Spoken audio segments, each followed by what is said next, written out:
Karimnagar, Adilabad, Nizamabad, Medak teachers MLC ఎన్నికల్లో మల్క కొమరయ్యకు మొదటి ప్రాధాన్యత. ఓటు వేద్దాం, గెలిపిద్దాం. మీకోసం, మీ సమస్యల కోసం మీ తరఫున గళమెత్తుతాడు, ప్రభుత్వంతో కొట్లాడతాడు. ఏక్నాథ్ షిండే మహారాష్ట్ర రాజకీయాల్లో ఒక సంచలనం.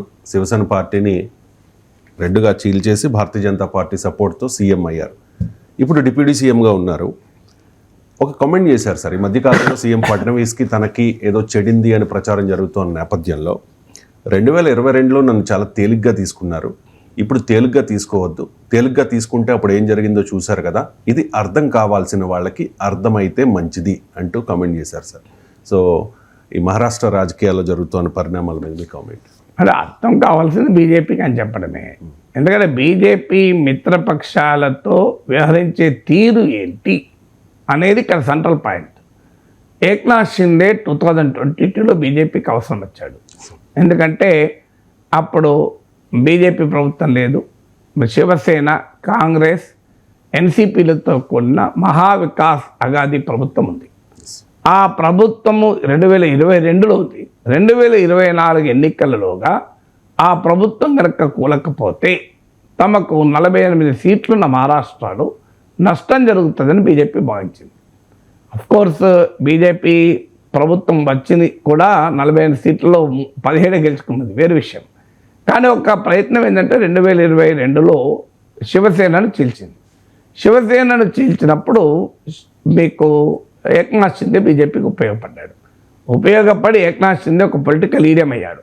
బీఆర్ఎస్లో ఏక్నాథ్ షిండే పుడతాడు, కాంగ్రెస్లో ఏక్నాథ్ షిండే పుడతాడు అని ఏక్నాథ్ షిండే అనేది ఒక వర్డ్ అయిపోయింది, ఈడియం అయిపోయింది. సో ఆ స్థాయికి ఏక్నాథ్ షిండే ఒక పొలిటికల్ డిఫెక్షన్కు సింబల్గా మారిపోయి బీజేపీకి ఉపయోగపడ్డాడు.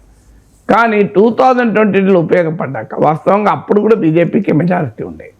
ఫడ్నవీస్ ముఖ్యమంత్రి కావాలి, కానీ వ్యూహాత్మకంగా బీజేపీ ఏక్నాథ్ షిండేను ముఖ్యమంత్రి చేశారు. ఎందుకంటే శివసేనలో చీలికను శాశ్వతం చేయాలి.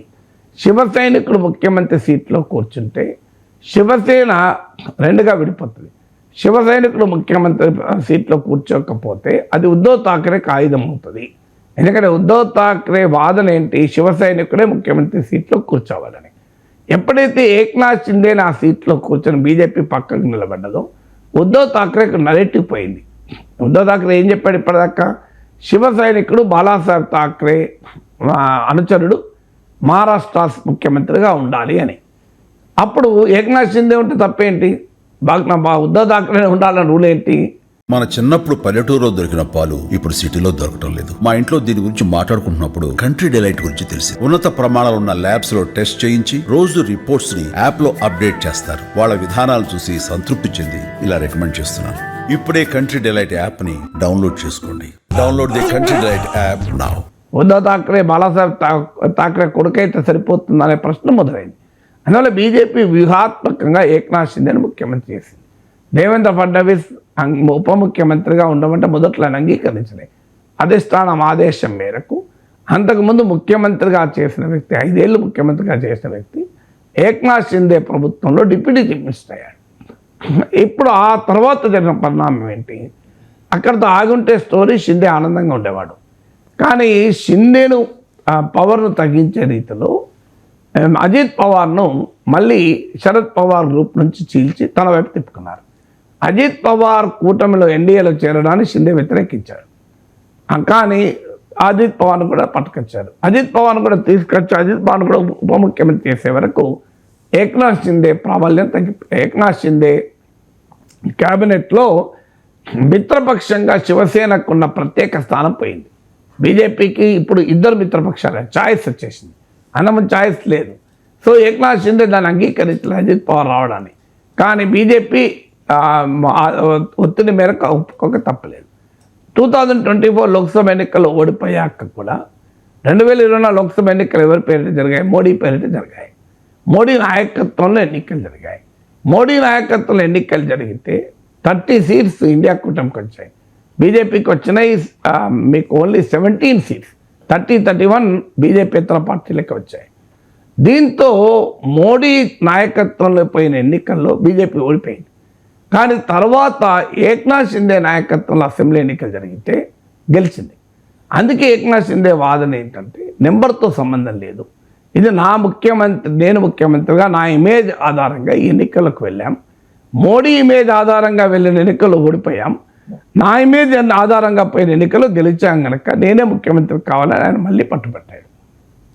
కానీ బీజేపీ ససేమిరా అన్నది, ఆయన ముఖ్యమంత్రి పదవి రాలేదు, ఉప ముఖ్యమంత్రి పదవి వచ్చింది. ఉప ముఖ్యమంత్రి పదవి వచ్చాక మళ్ళీ ఆయన అన్నాడు అజిత్ పవార్కు ఫైనాన్స్ మినిస్టర్ కాదు, నాకే ఫైనాన్స్ మినిస్టర్ కావాలి శివసేనకి అని. దానికి కూడా బీజేపీ అంగీకరించలేదు. ఏ దశకు తీసుకొచ్చారంటే నువ్వు మద్దతు ఇవ్వకపోయినా మాకు పర్వాలేదు, ఎందుకంటే అజిత్ పవార్ మద్దతు ఉంటే సరిపోతుంది అని ఏక్నాథ్ షిండేను పొలిటికల్లీ ఇర్రెలెవెంట్ చేసింది బీజేపీ. నువ్వు మద్దతు ఇస్తే ఇవ్వు, ఇవ్వకపోతే ఇవ్వకు. ఈ శివసేన ఏక్నాథ్ షిండే వర్గం లేకపోయినా కూడా బీజేపీ అజిత్ పవార్ నాయకత్వ ఎన్సీపీతో కలిపి పవర్లోకి రావడానికి సిద్ధపడేది. అది గమనించినటువంటి ఏక్నాథ్ షిండే ఇక ఒప్పుకోక తప్పలేదు. ఇక ఎందుకంటే ఇంకా ఇర్రెలెవెంట్ అవుతాడు కదా, అధికారంలో ఉంటున్నా కనీసం తన వాళ్ళని నిలుపుకోగలడు. అందువల్ల ఏక్నాథ్ షిండే అంగీకరించారు. అంటే అడుగడుగున బీజేపీ తనను ఉపయోగించుకొని వాడేసింది అనే భావన షిండేలో వచ్చింది. అందుకే ఈ మాట అన్నారు 2022లో నన్ను లైట్ తీసుకుంటే ఉద్ధవ్ ఠాక్రేకి ఏం గతి పట్టింది, ఇప్పుడు లైట్ తీసుకుంటే మీకు కూడా అదే పడుతుందని చెప్పడానికి కారణం. అంటే ఇది ఏదో ఒక్క ఏక్నాథ్ షిండే వ్యవహారం కాదు, బీజేపీ మిత్రపక్షాలతో ఎలా వ్యవహరిస్తుంది, ఎందుకు వ్యవహరిస్తుంది. నేను ఇంతకుముందు చాలాసార్లు చెప్పాను, BJP believes in cold blooded politics. నేను ఏం చెప్పడం కాదు, రామ్ మాధవ్ వరంగల్లో మీటింగ్లో చెప్పాడు. అది అంటే అర్థం తన పార్టీ పెరగటానికి ప్రత్యర్థి పార్టీలైనా చీల్చేస్తారు, ప్రత్యర్థి పార్టీలు ఎమ్మెల్యేలను లాక్కుంటారు, ప్రత్యర్థి పార్టీ నాయకులపైన కేసులు పెడతారు, ప్రత్యర్థి పార్టీలను దేశద్రోహులుగా హిందూ ద్రోహులుగా చిత్రీకరిస్తారు, ఏమైనా చేస్తారు. చివరకు మిత్రపక్షాలు కూడా స్పేర్ అనడానికి కారణం ఏక్నాథ్ షిండేను ఎలా పొలిటికల్లీ ఇర్రెలెవెంట్ చేశారో ఉదాహరణ. అలాగే సరిగ్గా ఇదే పని బీహార్లో నితీష్ కుమార్ విషయంలో చేశారు. నితీష్ కుమార్ నాయకత్వం జేడీయూ ఎన్డీఏలో senior partner, BJP junior partner. కానీ ఏం చేశారు, లోక్ జనశక్తి పార్టీని ఉపయోగించి నితీష్ కుమార్ దెబ్బతీసే ప్రయత్నం చేశారు. లోక్ జనశక్తి పార్టీ అసెంబ్లీ ఎన్నికల్లో మాత్రం మేము ఎన్డీఏలో ఉన్నాము, లోక్సభ ఎన్నికల్లో ఎన్డీఏలో ఉంటాం, బీజేపీకి మాత్రం మద్దతు ఇస్తాం, జేడీయూకి మద్దతు ఇవ్వం అనే స్టాండ్ తీసుకున్నారు. తీసుకొని ఎల్జేపీ ఏం చేసింది, జేడీయూని దెబ్బతీసింది. ఆఖరి పోనీ అంత తనకు ఉపయోగపడ్డ ఎల్జేపీలో ఐక్యంగా ఉండనిచ్చిందా బీజేపీ అంటే రామ్ విలాస్ పాస్వాన్ కొడుకు తమ్ముడికి పంచాయతీ వేస్తే రెండుగా మళ్ళీ ఆ పార్టీని కూడా చీల్చేశారు. అంటే ఎలా తమ రాజకీయ పలుకుబడిని పెరగటానికి, బీహార్లో బీజేపీ ప్రభుత్వం రావటానికి ముందు ఎల్జేపీని ఉపయోగించి లోక్ జనశక్తి పార్టీ ఉపయోగించి జేడీయూను బలహీనపరిచి తర్వాత లోక్ జనశక్తి పార్టీని కూడా బలహీనపరిచారు.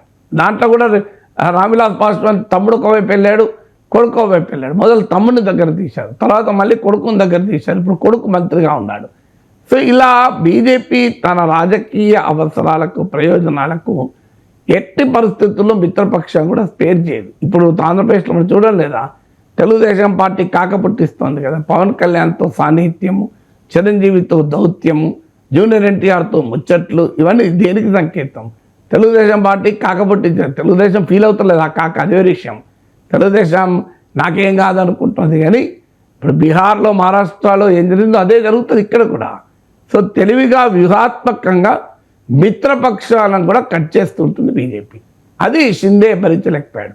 అందువల్ల షిండే ఫినామినన్ బీజేపీకి మిత్రపక్షాలకు ఉండే సంబంధాల్లో బీజేపీ వ్యవహార సరళిని తెలియజేస్తుంది. ఎందుకు చేస్తే బీజేపీ అట్లా మిత్రపక్షాలతో ఆధారపడితే ఏం జరుగుతుందో అనుభవం ఉంది కదా 2018లో.